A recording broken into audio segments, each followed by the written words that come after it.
Vamos a continuar estas enseñanzas sobre Israel, judíos, el mundo y la iglesia de hoy. Quiero incidir un poquito más en el tema del tabernáculo de Moisés. El tabernáculo de Moisés fue el tabernáculo que acompañaba al pueblo de Israel los 40 años que estuvieron vagando por el desierto. Luego viene el tabernáculo de David. ¿Qué es el tabernáculo de David? Una vez que ya se conquistaron la tierra prometida a los judíos y se instalaron, hay una ciudad que todavía no habían ellos, tomado porque estaba habitada por los jebuseos, era Jerusalén. Entonces David vivió 7 años y medio en Hebrón y luego que fue proclamado rey oficialmente, por todo el pueblo de Israel, por todo el pueblo judío, entonces él se traslada a Jerusalén. Pero una de sus primeras decisiones de David es justamente, él dice, deseo trasladar el arca del pacto a Jerusalén y para ponerlo ahí en una carpa y que nosotros estemos disfrutando de la presencia de Dios. Esto es lo que se denomina y se llama el tabernáculo de David. Es clave el tabernáculo de David para el plan de Dios en el mundo. El plan de Dios prácticamente para que finalice el milenio número 6, el milenio número 6, antes del último milenio que es el número 7. Bien, ¿qué es el tabernáculo de David? El tabernáculo de David está explicado en Primera de Crónicas, del capítulo 12 hasta el último.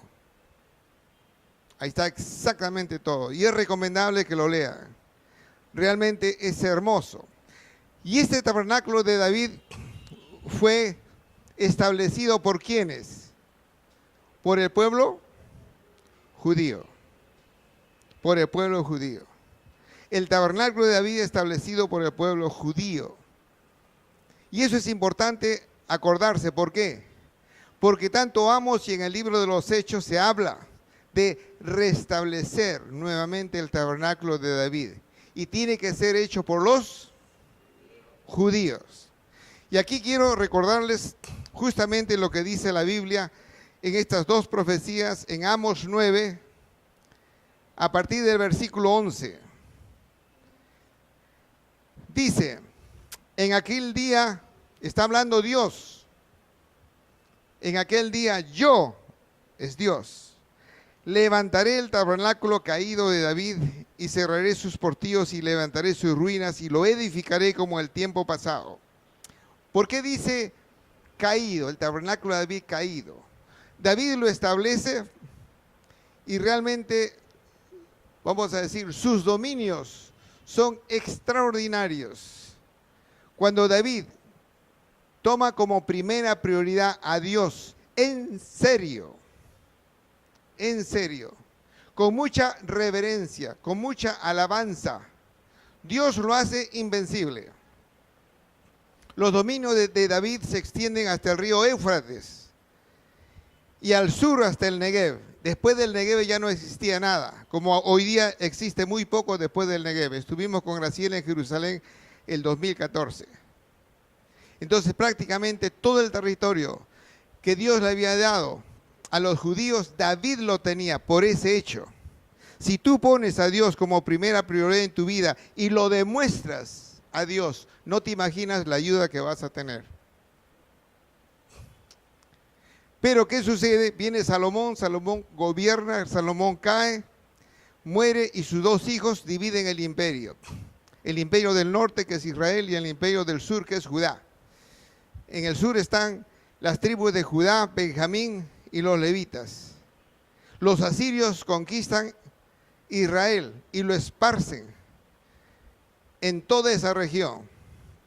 Y ahí comienza a desaparecer las tribus del norte. O sea, el tabernáculo de David ya en ese entonces, prácticamente incluso con Salomón, o después que muere Salomón, prácticamente cae, desaparece. Desaparece. Entonces, La profecía de Amos dice Dios: en aquel día yo levantaré el tabernáculo caído de David y cerraré sus portillos y levantaré sus ruinas y lo edificaré como en el tiempo pasado. ¿Cómo fue este tabernáculo de David en el tiempo pasado? Los judíos con mucha reverencia alababan, exaltaban, glorificaban al Dios vivo de Israel, Dios de Abraham, Dios de Jacob, Dios de Isaac. Luego dice, versículo 12, para que aquellos sobre los cuales es invocado mi nombre posean el resto de Edom y a todas las naciones. Esto tiene una significación extraordinaria, porque después que se restablece el tabernáculo de David, a los primeros que los judíos van a evangelizar son a sus hermanos, hijos de Esaú, que es Edom. Las revelaciones son extraordinarias en la Biblia. Dice Jehová que hace esto. He aquí, dice, vienen días, dice Jehová, en que el que ara alcanzará al segador y el pisador de las uvas al que lleve la simiente, y los montes destilarán mosto y todos los collados se derretirán. ¿Qué significa? El gran avivamiento que va a existir cuando se restablezca el tabernáculo de David. Todos hablan de un avivamiento extraordinario, pero no tienen forma de demostrarlo. Está demostrado en Amos, en el cual va a haber una campaña evangelística extraordinaria. Se van a evangelizar, vamos a decir, en el tabernáculo de David restablecido 100,000 judíos en una campaña evangelística. Y luego la iglesia judía tiene que recoger esa cosecha. No va a terminar de recoger la cosecha cuando viene otra campaña evangelística en la cual se van a ganar 200,000 judíos almas. O sea que el ara, el que está sembrando, haciendo las campañas evangelísticas, digamos, va a sobrepasar al cosechador que está levantando esa cosecha. Grandes avivamientos van a suceder. Ahora, esta especie de misterio se repite en el libro de Hechos. Se repite en el libro de Hechos. Hechos 15. Si ustedes leen con total detenimiento Hechos 15 y con la ayuda del Espíritu Santo disciernen, se van a dar cuenta que en el concilio de Jerusalén todos los apóstoles y todos los discípulos están íntegramente conectados con el Espíritu Santo. Totalmente. Y eso es lo que nosotros enseñamos para comenzar este seminario del 24 al 27 con el pastor Richard. Hay que liberar el don profético, muy importante, porque Dios quiere que su iglesia, todos sean reyes, profetas, sacerdotes. Todos. ¿Por qué? Porque tienes el Espíritu Santo. Porque tienes a Jesús. Tú no puedes pensar, no puedo. Si tienes a Jesús, sí lo puedes. Lo que tienes que hacer es orar, practicar, y que ore por ti, vamos a decir en este caso, lo hizo el pastor Richard, y realmente hay muchas y muchas personas que sí han sido, digamos, se les ha liberado el don profético y están conectados con el Espíritu Santo. Muy importante. Esa es la verdadera iglesia que el Señor quiere. Que todos conectados con el Espíritu Santo. Muy importante. Entonces, en el concilio de Jerusalén estaban conversando sobre los gentiles. ¿Qué hacemos con los gentiles? Son judíos los que estaban sesionando, los que estaban hablando, los que estaban discutiendo. ¿Hacemos que los judíos se circunciden o no se circunciden? ¿Qué hacemos con los gentiles? ¿Qué hacemos con los gentiles? Los judíos querían decidir o estaban decidiendo. Y el Espíritu Santo le dio a Jacobo la respuesta. La respuesta que le da el Espíritu Santo a Jacobo es esto. Y con esto concuerdan las palabras de los profetas. Dice Jacobo, después de esto, estoy en Hechos 15, versículo 15.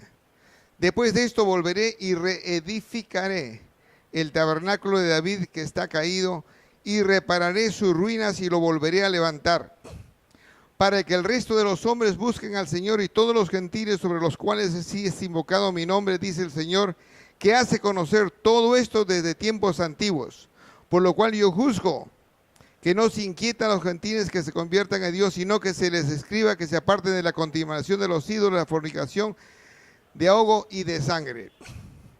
Le voy a parafrasear qué cosa quiso decir Jacobo. Fíjense, en realidad la escritura parece confusa, la escritura parece que no se entiende, pero ¿qué da a entender Jacobo? Ahora miren, lo están escuchando todos los apóstoles, lo están escuchando todos los discípulos, y no hay discusiones y se aprueba. Quiere decir que todos conectados con el Espíritu Santo entienden todo esto perfectamente y no hay problemas. Ese es el cristiano que Dios quiere tener. Lo que quiso decir Jacobo: nosotros los judíos nos vamos a ir alejando de Dios, de Jesús. Tenemos que permitir que los gentiles vengan y crezcan, porque 2000 años después van a ser el instrumento de Dios, para que sean los gentiles quienes van a provocar a celos a los judíos, y los judíos van a conocer verdaderamente a su Mesías. Y todos dijeron, correcto, tiene que ser así. Sin embargo, mucha gente no entendió. Y Pablo está explicando ese concepto.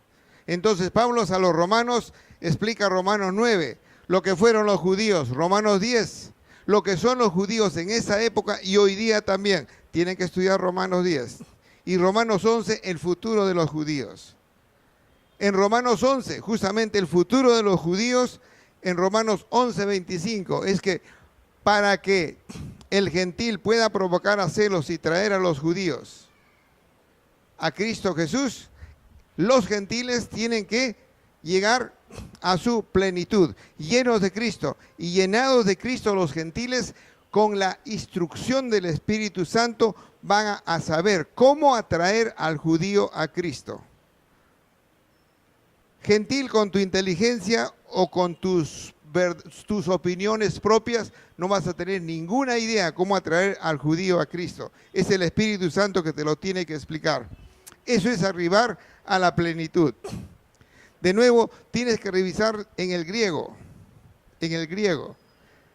la palabra griega plenitud, y tienes que realmente, usar una serie de, significados de lo que significa plenitud. Yo tengo una serie de versículos en los cuales analizamos la palabra plenitud como concordancia. Todas se refieren a que la plenitud significa llenarse de Cristo. ¿Y qué hay que hacer para llenarse de Cristo? La iglesia tiene que enseñar la Biblia. Y la pregunta muy difícil es, ¿la iglesia enseña la Biblia? ¿Los miembros de la iglesia tienen un conocimiento profundo de la Biblia? Vamos a preguntar a los pastores, ¿no? Al menos en Estados Unidos, en la iglesia donde yo estoy y que predico todo esto, somos 7 pastores, no soy el pastor principal. Estamos todavía muy verdes y posiblemente solo un 1% quizás está lleno de la plenitud de Cristo. No sé cómo será en el Perú. La pregunta, ¿qué tiempo tiene que pasar para que la iglesia llegue a esa plenitud? O sea, el restablecimiento del tabernáculo de David es clave para que se produzcan los avivamientos, es clave. Y de nuevo, en realidad, podríamos estudiar nosotros crónicas, pero es mucho, es Primera de Crónicas del 12, 13, 14, 15, 16, 17, 18, hasta el final. Pero ahí está explicado todo, tienen que estudiarlo. Ahí está todo, extraordinariamente bien. Y de nuevo, acuérdense que Dios quiere que la verdadera iglesia tiene que ser llena de reyes, profetas y sacerdotes. Ahora, con las enseñanzas que te da la iglesia, ¿es suficiente para que tú estés lleno de Jesús? No. Si tú solamente te esperanzas en ir a la iglesia y que te enseñen en la iglesia, tendrías que vivir 490 años para que estés bien edificado en la Biblia. Porque la comida que te dan en la iglesia no es suficiente. Es la verdad. ¿No? Entonces, te recomiendo que lo leas. Y esto es clave porque se van a producir 2 avivamientos. ¿Cuál es el primero?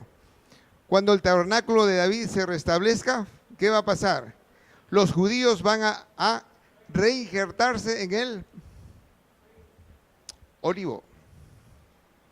Cuando se reinjertan en el olivo, ¿qué pasa? Producen vida al olivo, producen vida a la raíz. Y eso trae como consecuencia lo que pasó en Primera de Crónicas 15, 16, 17, 18, 19, 20. ¿Qué pasó? Un avivamiento extraordinario, una unción y un avivamiento. ¿Y eso a quién favorece? Los gentiles están injertados en el olivo.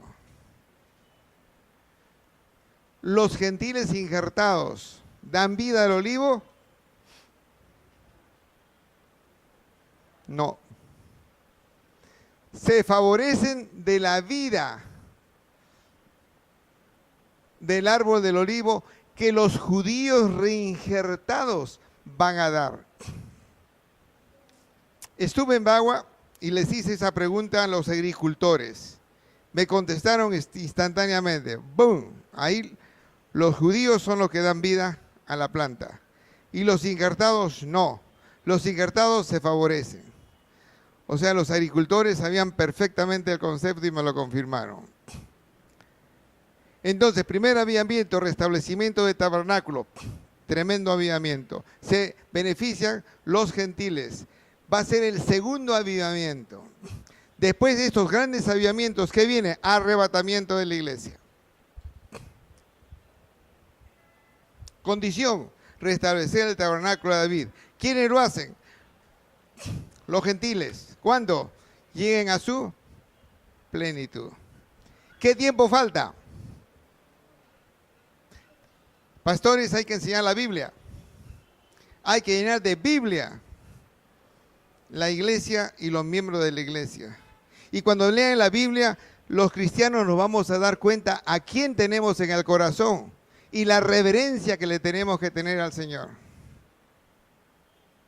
Es un tema muy serio.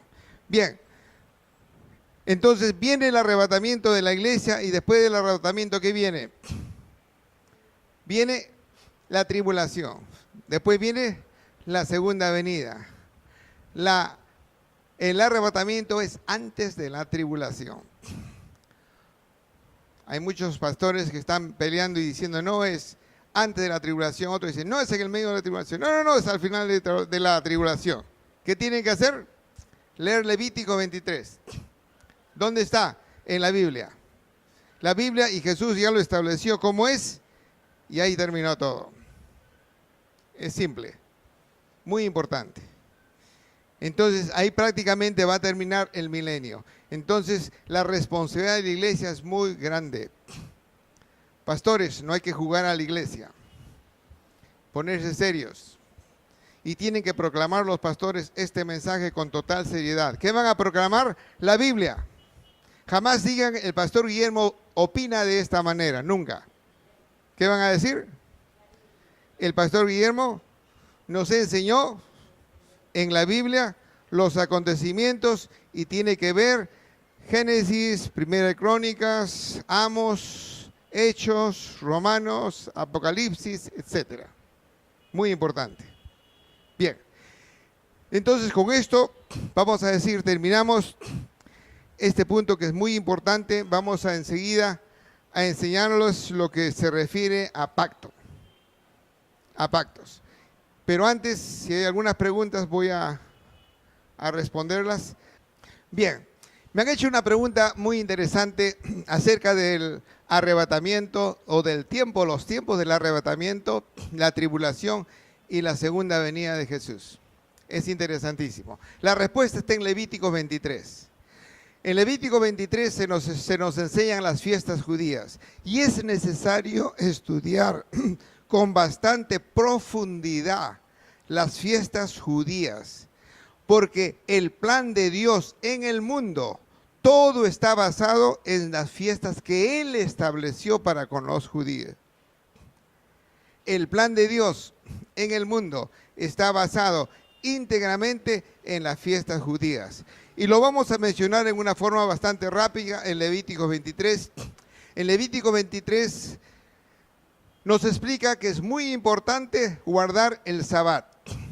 Guardar el Sabbat. Jesús lo explica que Él es el Señor del Sabbat. Y nosotros tenemos que dedicar un día a la semana para honrar a Jesús íntegramente 24 horas. Tenemos que honrar al Dios del Sabbat. Los judíos guardan el sábado porque ellos seguían en el orden que Dios estableció en el calendario. El primer día de la semana es el domingo, el último día de la semana es el viernes, pero el viernes en la noche comienza el sábado, cuando aparecen las primeras estrellas en el firmamento, aproximadamente 5:30, 6, y ellos celebran el Sabbat, que es muy importante. Lo más importante es la reunión de casa, la comida de casa, y hablar y alabar y glorificar a Jesús. Y luego la ceremonia más importante es llamar a los hijos y comenzar a bendecir a los hijos todas las semanas.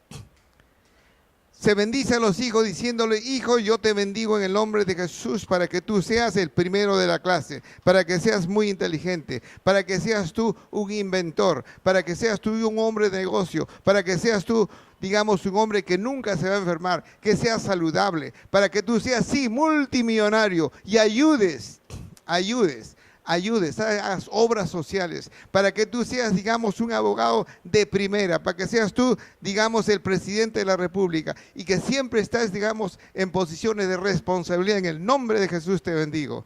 Excelente. Si tú lo haces, te vas a dar cuenta del cambio de tus hijos. Sigue la Biblia. La primera fiesta es la fiesta de la Pascua. ¿Qué significa? La fiesta de la Pascua celebra la muerte de Jesús, que ya sucedió. La segunda fiesta, los panes sin levadura. ¿Qué significa? El entierro de Jesús. Se celebra en Israel. Y justamente con Graciela nosotros hemos estado celebrando la Pascua en el año 2014. Y es una celebración extraordinaria la que se hace. Y es correcta. La tercera fiesta es la fiesta de los primeros frutos. Está en Levíticos 23. ¿Qué significa los primeros frutos? La resurrección de Cristo Jesús. La cuarta fiesta que se celebra en la fiesta de Pentecostés. Y estas fiestas comienzan, la de la Pascua, en el primer mes judío, que es el mes de Nisan, o el mes de Ab, ¿no? Que es justamente el mes en el cual nos sentimos un poquito acongojados por lo que pasa. Viene Jesús, muere Jesús. Pero los judíos tienen otro significado. Es la salida de Egipto. Pero ya para nosotros los cristianos es la muerte de Jesús. 4 fiestas que se cumplen exactamente de acuerdo a las especificaciones de Levíticos. La quinta fiesta, comienzan estas fiestas en el mes séptimo. En el mes séptimo. Es la fiesta de las trompetas. ¿Qué representa la fiesta de las trompetas? Representa el arrebatamiento, porque 1 Tesalonicenses 4, comenzando el 16 en adelante, habla de la fiesta de las trompetas, donde suenan las trompetas, y que más dice: los muertos en Cristo resucitarán, y luego, digamos, los vivos serán transformados. La siguiente fiesta es la fiesta de las trompetas, que también en Israel es la fiesta del Año Nuevo. Ahí comienza el nuevo año. O sea, aproximadamente es entre septiembre y octubre. El año que vivimos en este momento es el año 5775, que comenzó en septiembre del año pasado y termina en septiembre de este año, para ir al siguiente año judío. Luego la siguiente fiesta es la fiesta del Atonement en inglés, que en español Atonement se traduce, es en la fiesta de la expiación, que es la celebración de la segunda venida de Jesús. Y entre la segunda venida de Jesús y el arrebatamiento están los 7 años de la tribulación. ¿Por qué la segunda venida de Jesús? Porque Jesús va a venir al final de la tribulación, cuando las naciones en el mundo se reúnen y en Armagedón quieren exterminar completamente a los judíos, que es el plan del diablo. Entonces Jesús viene como el Mesías, como lo que es y como que los judíos quieren que venga, y salva al pueblo judío, y ahí lo reconocen, el remanente que quedó, que todavía no creía en Jesús, y acepta a Cristo Jesús como su Mesías, el Mesías que vendrá, que lo están esperando. El 99.55% de Israel y de judíos en el mundo está todavía esperando el Mesías, no creen en Cristo Jesús. Y la última fiesta judía, la séptima, es la fiesta de los tabernáculos, que se llama Sukkot.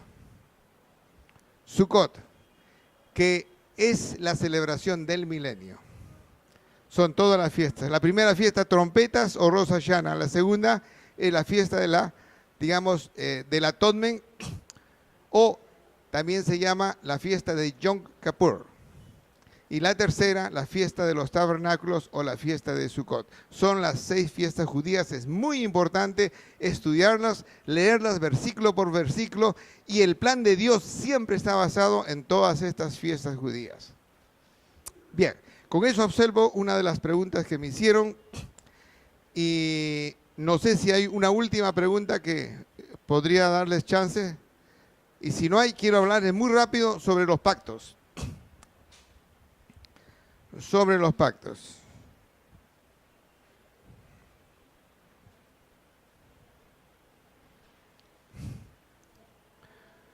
Bien, miren, es muy importante que se estudie el Antiguo Testamento. Génesis 12, 13, 14, 15, 16, 17, por lo menos todo Génesis es importante. O sea, tiene una importancia profunda. Pero sobre los pactos es a partir de Génesis 15. En Génesis 15, Dios hace con Abraham un pacto, en el cual le dice, consíguete, digamos, ovejas, cabritos, bueyes, pártelos por la mitad, ponlos a un lado y a otro lado, y espera. Entonces Abraham está esperando para hacer el pacto. Son pactos de sangre, porque se parte en dos, a un lado y otro lado. ¿Qué hace Dios? Le da un profundo sueño a Abraham. Al darle un profundo sueño a Abraham se queda dormido. Pero Dios aparece y Dios hace el pacto. Dice, una humareda se traslada de un lado hacia otro, en el cual Dios hace el pacto con el pueblo de Israel. Y como Abraham está dormido, Dios le está diciendo, no tienes que hacer nada para que yo te bendiga. Ese pacto es incondicional de parte de Dios hacia el pueblo de Israel. Hagan lo que hagas, yo te bendigo. No crees en Jesús, yo te bendigo. Hagas lo que hagas, recibirás el castigo, pero al final siempre te voy a salvar y siempre te voy a bendecir. En este momento, el 50% de los premios Nobel en el mundo pertenecen a los 8 millones de judíos en el mundo, en Israel. Y el resto del mundo, ¿cuántos son? 6 billones, yendo para 7 billones. Pero los más inteligentes premios Nobel están en Israel. ¿Cuáles son los grandes? Los grandes comerciantes de diamantes y oro en el mundo, judíos. ¿Quiénes son los grandes abogados en el mundo? Judíos. ¿Quiénes son los más inteligentes en el mundo? Judíos. Porque Dios cumple su pacto incondicional. Bien, aquí vale la pena revisar lo que dice la Biblia en cuanto a pactos. Y es bueno, digamos, leer Génesis 17, que es la circuncisión, señal de pacto. Vamos a leer el versículo 1 y 2. Era Abraham de edad de 99 años cuando le apareció Jehová y le dijo, yo soy el Dios todopoderoso, anda delante de mí, sé perfecto. Y pondré mi pacto entre mí y ti, y tú, y te multiplicaré en gran manera. Y vamos al versículo 10, en Génesis 17. Dice, este es mi pacto, que guardaréis entre mí y vosotros y tu descendencia después de ti. Será circuncidado todo varón de entre vosotros. Circuncidaréis pues la carne de vuestro prepucio y será por señal del pacto entre Dios y vosotros. y de edad de 8 días será circuncidado todo varón entre vosotros por vuestras generaciones, el nacido en casa y el comprado por dinero a cualquier extranjero que no fuese de tu linaje. Debe ser circuncidado el nacido de tu casa y el comprado por tu dinero, y estará mi pacto en vuestra carne por pacto perpetuo. ¿Qué significa? Significa que nace un judío. Ahora, es muy importante estudiar Romanos 9, 10, 11. El pueblo judío de la promesa viene de la descendencia de Abraham, Isaac, Jacob. Son los descendientes de Sara, Rebeca, Jacob y las 12 tribus de Israel. Tú te vas, una mujer se va a Israel, tiene un hijo, va a ser israelita, pero no judío. Hay que tener los conceptos bien claros. ¿Qué hace para tener el concepto bien claro? Bien fácil. Lee la Biblia. Romanos 9, Romanos 10, Romanos 11. Está claramente explicado. Bien, nace un judío. Y el judío quiere hacer su pacto con Dios. Todo lo que tiene que hacer es cortarse el prepucio, el varoncito. ¿Y qué le está diciendo a Dios? Me acojo al pacto que tú hiciste con mi papá Abraham. Extraordinario. En el cual tú a mí me vas a bendecir incondicionalmente. Extraordinario. Nuevo Testamento. Viene el Nuevo Testamento. ¿Qué dice la Biblia? Ayer explicamos, o anteayer hemos explicado Jeremías 31, en el cual Dios hace la promesa a su pueblo de Israel. Y esto corresponde también, digamos, al pueblo gentil, en el cual dice, el pueblo de Israel está completamente alejado. Pero dice, voy a hacer un mejor pacto contigo, pueblo de Israel.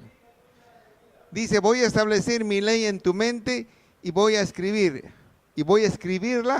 en tu corazón. ¿A qué se refiere?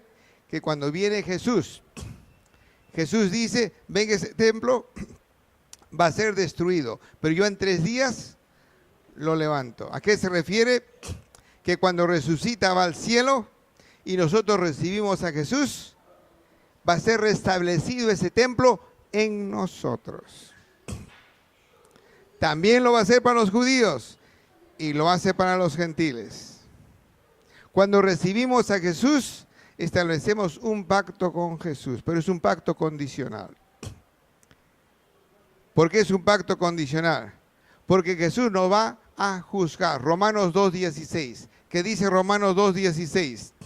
Dice que todo creyente va a ser juzgado por Jesús en el juicio de los creyentes por todo lo que ha hecho de acuerdo a la palabra de Dios.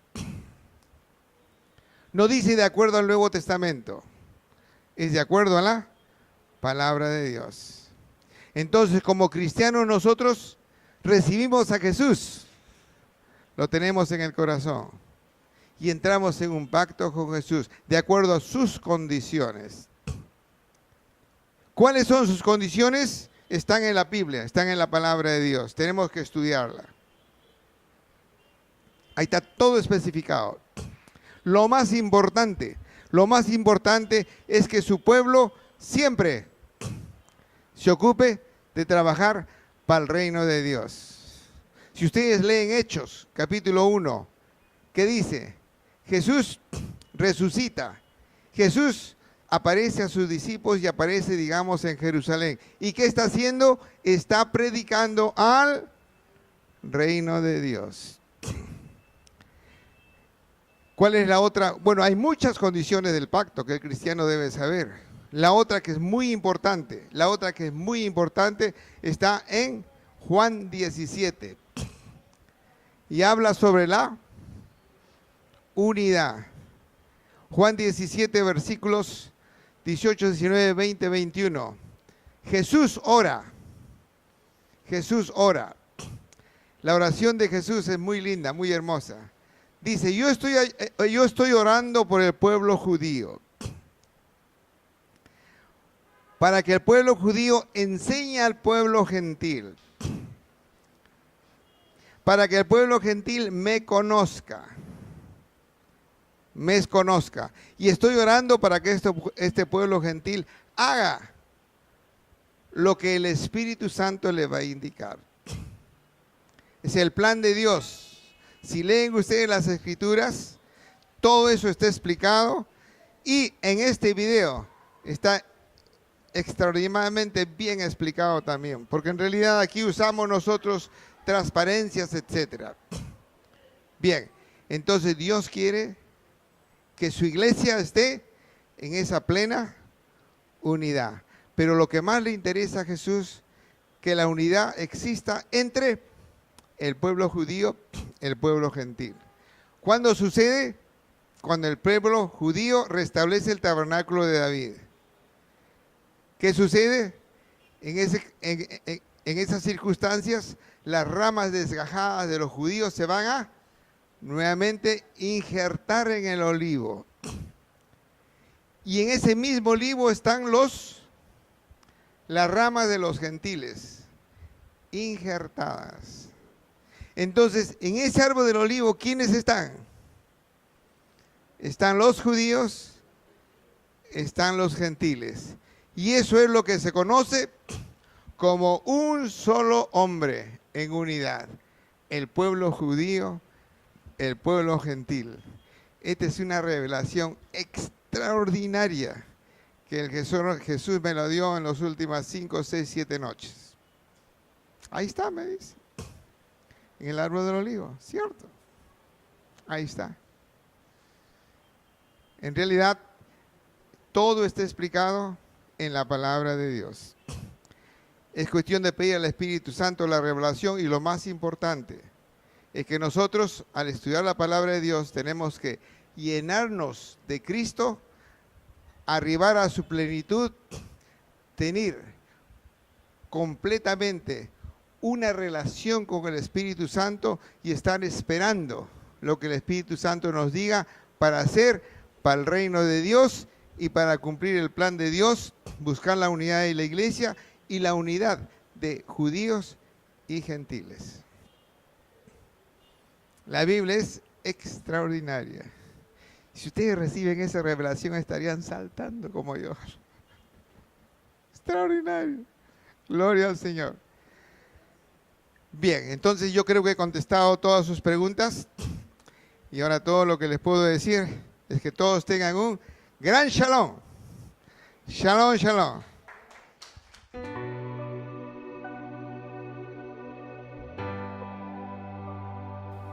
Estamos prácticamente en los 2/3 de esta conferencia y yo quiero decir que Dios se ha glorificado con todos los testimonios que nosotros hemos filmado anteriormente. Yo quisiera decir que hasta este momento que hemos trabajado desde el 24 al 27 de enero con el pastor Richard y luego del 7 al 17 con Guillermo y Graciela, hemos orado por aproximadamente 50 personas. Y para la gloria de Dios, el Señor ha hecho 50 milagros extraordinarios. Y le damos la gloria y la honra a Dios. Y lo que estamos haciendo no es sino Apocalipsis capítulo 12, versículo 11, que dice que el diablo ha sido vencido por la sangre de Jesucristo y por la palabra del testimonio de lo que Jesús ha hecho. Y tercero, porque no tenemos ningún miedo nosotros de la muerte por Cristo Jesús. Entonces, aquí tenemos unos testimonios escritos que nos los han dado y vamos a nosotros, hacer que las hermanitas lean estos testimonios que íntegramente glorifiquen al Padre, glorifiquen a Cristo Jesús y glorifiquen al Espíritu Santo. Entonces, vamos a llamar a la primera que va a dar este testimonio para la gloria de Dios. Este es el testimonio del hermano Miguel y él dice lo siguiente, que cuando estaba grabando tenía un dolor de espalda y la pastora que estaba ministrando en oración con el niño oró por él, poniendo su mano y fue sano. No sentía ya el dolor de espalda. El hermano Miguel viene de familia cristiana, pero un día antes que sucediera este milagro, soñó que su esposa se acercó y le puso su mano en su cabeza Y el Señor le dijo a Miguel: Miguel, viene la liberación de limpieza y restauración. Y Miguel dijo: no estoy, Señor, en el círculo, pero usted me puede ayudar. Hice todo lo que pude y la oración de fe me liberó. Se sintió una liberación en Miguel. Desaparecieron las cargas y hoy Miguel con su esposa son bendecidos, están agradecidos a Dios y cada día están más unidos. La gloria es para el Señor. La pastora y maestra de niños. Esta maestra acordó formar un equipo de fútbol para niños y un equipo de vóley para niñas. Mientras la maestra estaba con el equipo de vóley, acordando, en ese momento se descuidó y se fomentó un problema entre los niños. Empezaron a discutir y a pelear, y otro niño avisó a la maestra que sus compañeros estaban peleando y se decían palabras muy feas, palabras muy gruesas, y la maestra pidió sabiduría a Dios y oró, y luego los juntó a los dos niños y los llevó a una gran reflexión y al perdón, y los dijo: que Dios les bendiga en el nombre de nuestro Señor Jesucristo. Tenemos el testimonio de la pastora Isabel concerniente al tema de los judíos, de las 7 actividades para bendecir a sus hijos. Cerca a este tema, la pastora tomó y envió un mensaje a su segunda generación, a sus nietos. La pastora bendijo a sus nietos. A cabo de los 8 días de nacido, uno de sus nietos fue dedicado al Señor. Este nietecito, cristiano de nacimiento, fue bendecido desde el vientre de la mamá. Fue bendecido durante el embarazo, también fue bendecido durante el parto. Durante toda la etapa de lactancia, y ahora es bendecido, y este niñito va creciendo por la gracia de nuestro Señor Jesucristo. Tenemos también el testimonio de nuestra hermana pastora María Zapata. Nuestra hermanita pastora se sintió y se sigue hasta el momento sintiendo muy agradecida. ¿Por qué? Porque ella se sintió liberada. Ella fue libre de opresiones, de problemas. Gracias a Dios, porque pudo perdonar. Ella se sintió perdonar porque sabía que el no perdonar, ella estaba siendo opresa de ese perdón y no podía ser libre. Les pidió un mensaje a su familia y también un perdón, y también a toda la congregación que reflexionen y que podamos perdonar los unos a los otros, así nos hayan ofendido. La hermana Saraí pasó de fe y se siente liberada. La hermana Milagro, Dios puso una nueva persona. Se siente libre de todas las discusiones. Le pidió de corazón perdón y se siente bien. Carmen Espinosa aprendió en los tópicos de enseñanza que le contó su amigo que le invitó una hermana que estaba enferma y otra hermana que se fue a España. Tuvo discusión de hermanas y antes que se despidieran conversaron sobre el problema de resentimiento y el Espíritu habló antes que viajara a España. Oraron y ella no quiso ver ahora. Lo hizo y oró por su hermana y se sanó del cáncer.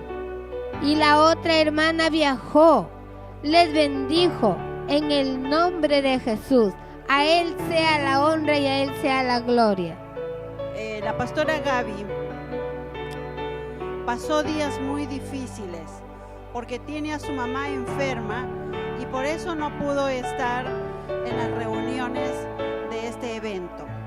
Su mamá no podía caminar. Le llamaba por teléfono a ella para que le lleve al hospital, pero el día jueves llega a romper las maldiciones de enfermedades y ella clamó y se puso fuerte y le reprendió a su mamá porque la mamá quería salir del hospital. Pero la hermana Gaby llegó a su casa, le volvieron a llamar por teléfono y le comunicaron que su mamá tenía fiebre y ella enseguida fue donde estaba a verla. Su mamá, al verla, se restableció y se mejoró. Y ahora agradezco a Dios, nos testifica la pastora Gaby. Tenemos otro testimonio de una invitada. Ella es Carmen. Ella se expresó y dijo que todos tenemos dificultades, pero gracias a Bene, su amiga, que le invitó a la reunión. Carmen dice, soy católica, pero estoy agradecida a Dios y a la pastora que